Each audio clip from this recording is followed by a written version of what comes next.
עליך. לכן, מה עושה השם? חס עליך, ומתוך זה אתה נגרר לכורך אמונה יחד עם המרירות, אבל מה קורה מיד אחרי זה? עברת את זה? שולחן עורך. לכן בחיים יש רגעים, לא צריך להיות בפסח כדי לקחת את הנקודה מפה. שיש רגעים בחיים שאתה צריך לדעת, אני כרגע במרור, כן. והמרור הזה לא עם הרבה פלז'ר, זה קצת חרוסת, קצת פה. אבל רגע, אני אמתין, אני אבלע, אני אתאפק, יבוא לי השולחן עורך שלי בעזרת השם. יבוא לי הרווחה, יבוא. לכן עם ישראל, על זה השם הקפיד. איך אתם לא מסוגלים להאמין שעוד מעט באה הישועה שלכם, עוד מעט מגיע השולחן עורך שלכם? אני עשיתי בשבילכם הכל, אני רק בודק אתכם למען אנסינו. כי ברגע שאתם עזבתם אותי, רציתם לבדוק אותי, הדבר הראשון שעשיתם זה מה? ויקרא שם המקום עשה ומריבה על ריב בני ישראל ועל נסותם את השם, לאמור היש אדוני בקרבנו עם מים? מה, אלוקים איתנו? אלוקים יושיע אותי? יהיה לי טוב? אני אסגור את החודש? מה יהיה עליי? מיד? ויבוא עמלק. מיד. הכפירה הכי גדולה מתי באה? שאתה מתחיל להסתפק. יש אדוני בקרבנו עם מים? יש השם, אין השם. כאילו, לא יש השם, אין השם, זה הוא מאמין.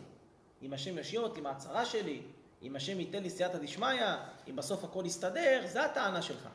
על זה אומר בורא עולם, אם שאתה קצת מתלבט, ויבוא עמלק. עמלק זה אותיות ספק, גימטריה ספק. מה זה עמלק? מס הכנסה גם. ספק רבותיי, עמלק מכניסים לך ספק. כל הזמן ספקות, כל הזמן תהיות, כל הזמן בלבולים. כן אדם ידע לו, עם עמלק איך נלחמים, והיה כאשר הרים משה את ידו, וגבר ישראל. אומר רש"י, וכי ידיו של משה עושות מלחמה? וכי ידיו של משה נוצחות? אלא מה? בשעה שהם מרים את הידיים, היו מסתכלים העם ונזכרים שהכל מן השמיים, והיו משעבדים ליבם לבורא יתברך. שאתה היית מסתכל על הנחש, היית אומר השם, רק אתה מרפא. הכל זה מאיתך יתברך, הנחש היה למעלה כדי לגרום לך להרים את הראש. כל צרה בחיים אם תדע להרים את הראש, גם נחש יהיה דבר מרפא. גם עץ מר יהיה דבר שיהפוך לך למתוק. לכן כתוב בתהילים, נפשנו חיכתה לאדוני, משומרים לבוקר. למה משומרים לבוקר? אומר לך דוד המלך, אתה רוצה לדעת מה הדרגה של המאמין הכי חזק שיש? משומרים לבוקר, מהשומרים של הבוקר. מה הכוונה? תחשבו שיש עכשיו מקום של שמירה, נקודת שמירה. יש את השומר של 1 בלילה. הוא מגיע השומר של 2. מה הוא אומר לשומר של 1? תעשה טובה כפרה עליך, אתה מגיע לחדר, תעיר את השומר של 3.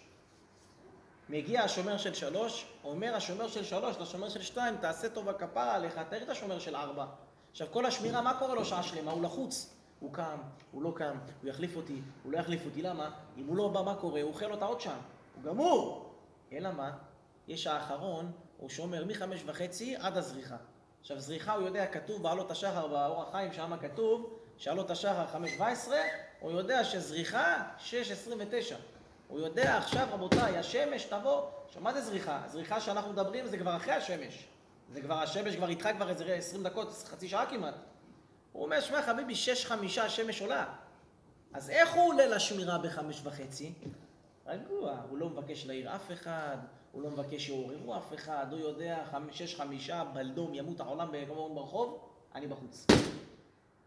אומר דוד המלך, אתה צריך לסמוך על השם, כמו שהשומר של הבוקר סומך על השמש, היא לא תאחר. איך הוא רגוע? איך הוא שלב? איך הוא בוטח? הוא יודע, 6:05 אין טעויות, לא ימינה לא שמאלה, אני עף מפה. ככה הישועה שלך תבוא, לכן כתוב, יהי חסדך אדוני עלינו, כמה שאתה מייחל, ככה השם עושה עליך חסד. אם אתה מייחל מעט חסד. כאשר הכנו לך, אתה מייחל על השם המון, אתה נותן לו הרבה מקום להיכנס. לכן יהי חסדך החסד שאתה נותן עליי, כאשר הכנו לך. כמה שאני מייחל לך, מאמין בך, מצפה. כתוב מצד שני, קרוב אדוני לכל קורא וכל אשר יקראו באמת. תקרא לי באמת, תאמין לי. אל תתפלל לי מהסידור שאני רופא חולים ומעשיר ונותן, ובסוף כל הזמן תהיה לחוץ ותחפש רופא לרופא ולא תהיה בלילה יושן ותהיה משפטים ועורכי דין. אל תהיה נמהר, בעולם הזה יש דרך פשוטה. קוראים לה דרך אמונה. דוד המלך אומר בתהילים, דרך אמונה בחרתי. מה זה אומר? אני בוחר רק את האמונה בהשם. יש לי הרבה דרכים. עבריינים, מכות, יש לי פה, יש לי עורכי דין, אני בוחר באמונה. הרי אתה יודע, אם כתוב דרך אמונה בחרתי, מתוך לאו אתה שומע אין. מתוכן אתה שומע עליו. מזה שהוא אומר בדרך אמונה בחרתי, אתה שומע שהיה לו עוד אופציות. אז זה כולם יש את האופציות, השאלה מה אתה בוחר. דוד המלך כבר אמר את שלו, והוא היה לו הכל. אבל גם היה לו את כל הניסיונות שיש בעולם. מצד אחד היה לו את כל הטוב שבעולם, מצד שני את כל הניסיונות שבעולם. עד כדי כך שהוא אמר, אם תדקור אותי לא יצא דם. מרוב ששתו לי את הדם, אתה תדקור אותי, דם לא יצא ממני. למה? כבר גמרו אותי. אבל תראה שדוד המלך הזה, השתבח שמו לעד, הוא עד היום תשר עליו שהוא חי וקיים. למה? כי מה שהוא השאיר לך, התהילים האלה הם באים בכל יהודי. כי כל הצרות שבעולם הוא כתב שם. כל צער שעבר עליו. אפילו שהבן שלו אבשלום רודף אחריו, מה הוא כותב? מזמור לדוד בבורחו מפני אבשלום. הוא בורח מהבן שלו. הבן שלו אנס לו את הנשים, רצח לו את המשפחה. כן? זרק אותו למדבר יחף, גנב לו את החיילים, את היועצים, ומה דוד אומר? מזמור. מה אומר רבי שמעון בזוהר? היה צריך להיות כתוב קינה, נכון? לא מזמור. למה מזמור? אלא דוד אמר, אם היה רודף אותי אדם מהרחוב, מה הייתי אומר? זה טבעי שרודפים את המלך. אבל שרודף אותי מישהו מתוך הבית שלי, זה לא הגיוני. לכן זה עוד יותר מראה לי שזה השם. אני כזה חכם, אני כזה מוצלח, ועדיין מביא הביתה פרנסה טובה, זה עוד יותר מראה לי שזה השם, כי זה לא הגיוני. אם זה היה הגיוני, שהאדם שלא עשה כלום בחיים לא מצליח להסתדר, היית אומר, תשמע, זה הגיוני. אם אני עכשיו אינסטלטור והייתי טועה במוסכניק, הייתי מנסה לתקן משהו ברכב מקלקל, זה הגיוני. אומר השם, אבל אם אתה מוסכניק שעשה טעות ברכב, ועכשיו אתה צריך לשלם על מנוע חדש שאתה עוד 6,000, זה מראה לך שזה עוד יותר השם, כי בדברים שאתה טוב טעית, לא בדברים שאתה לא טוב. ככל שהדבר פחות הגיוני, אשתך כל מה שאתה נותן לה עוד צועקת עליך, חמתי מה אני עושה בשבילה עוד בסוף יצאת עליי? זה לא הגיוני, זה לא הגיוני. הבית כנסת, מה שאני עושה בשבילם לא מספיק. רגע, זה לא הגיוני, כן, זה עוד יותר מראה שזה השם. זה דוד המלך לימד אותנו. שזה הבן שלך רודף אחריך, זה לא הגיוני, זה מכריח שזה השם. כי אם זה היה הגיוני, זה לא צריך לקרות. אחד אומר לי, זה לא יכול להיות, נכון. בגלל שזה לא יכול להיות, זה מראה לך שזה התערבות של השם בלבד. זה השם פרלנס פה לבד. לכן כל דבר בחיים שהוא לא הגיוני, דברים שמשתבשים, תזכור, גם כשהיום מתחיל, חושך, תאיר מישהו, קום. מה עכשיו? חושך, תעזוב אותי, לא, התחיל היום, כבר יום. חושך, תעזוב אותי, יום. השם מה עשה טבע? שהיום מתחיל בחושך. שלפעמים אתה בחושך, רק שאתה לא יודע שאתה כבר ביום. אתה כבר בישועה שלך. ולא רק זה, הרגע הכי חשוך בלילה זה רגע לפני עלות השחר, רגע לפני ההתהפכות. אבל דקה אחרי שעדיין חושך. כן, אבל זה כבר חושך שהוא יום. לכן גם אנחנו נחליט אם אתה בחושך שהוא לילה או בחושך שהוא יום. אם אתה בחושך שהוא לילה, מפה נהיה יותר חשוב. אם אתה בחושך שהוא יום, מפה מתחיל הזריחה. חזק את עצמנו באמונה, ביטחון, יראת שמיים, לחיים טובים, ישועה, ברכה, ובוא מעשה דבר יהי רצון, ונאמר אמן. הבאת אותנו עד לכאן, רק שירים וניגונים.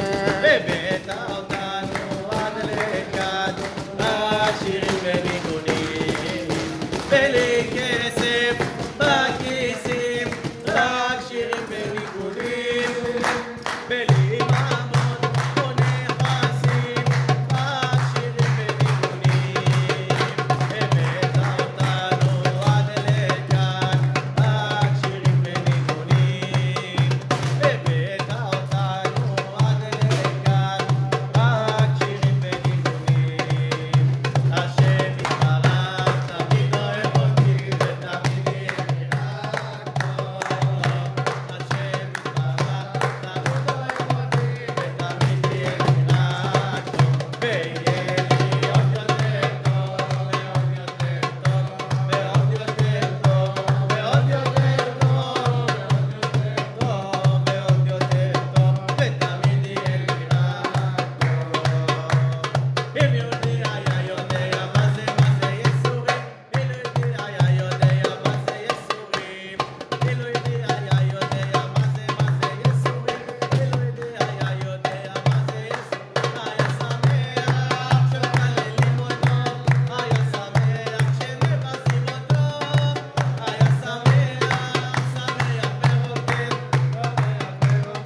שגב בן בת שבע, לעזרת השם הצלחה, בכל מסעדיהם, אריכות ימים, פרנסה ושפע כן רצון מר, אמן. להבדיל רפואה ואריכות ימים, מרים בת עושיו רחל, אליה בת רזלה, נדין שילה בת ענת, בתוך שער מתרפך עולם ישראל, לחיים טובים ופרש שבת רצון מר, אמן. להבדיל נשמת אליה ספורות בן גורג'יה, רוח ענת נחיה בגן כן רצון ולומר אמן. בעזרת השם, היום, מחר יש לי ברית של יהודי מתוק שחיכה לבן זכר, ולא רק שהוא מקבל את הבן זכר, הוא לפני שנה, בתאריך הזה, מחר, לקח בקבוק ערק, כתב לצדיק רבי יצחק אבוחצירא, ומחר בברית הוא פותח את הבקבוק שהוא הבטיח. בברית, שחיכה לבן. לכן מחר ילדים טובים כולם תראו עם בקבוקי ערק, תכתבו את הבקשות האישיות, מחר בערב זה הילולת הצדיק. לכן אני חושב שמחר, גם צריך קצת ככה שמח לצדיק, מחר בערב זה ההילולה של רבי יצחק אבוחצירא. מי שרוצה יביא איתו בקבוק ערק, יכתבו ביחד את הבקשות, ישים מסביב, הם מקבלים בלי נדר לשנה הבאה בתאריך הזה, לפתוח את הבקבוק של הצדיק עם הישועה בלי נדר. הבטח לי לכם שאני אזכיר לכם. אז מחר בלי נדר, מי שרוצה יביא איתו בקבוק, נעשה איתכם את הסגולה ואת הישועה.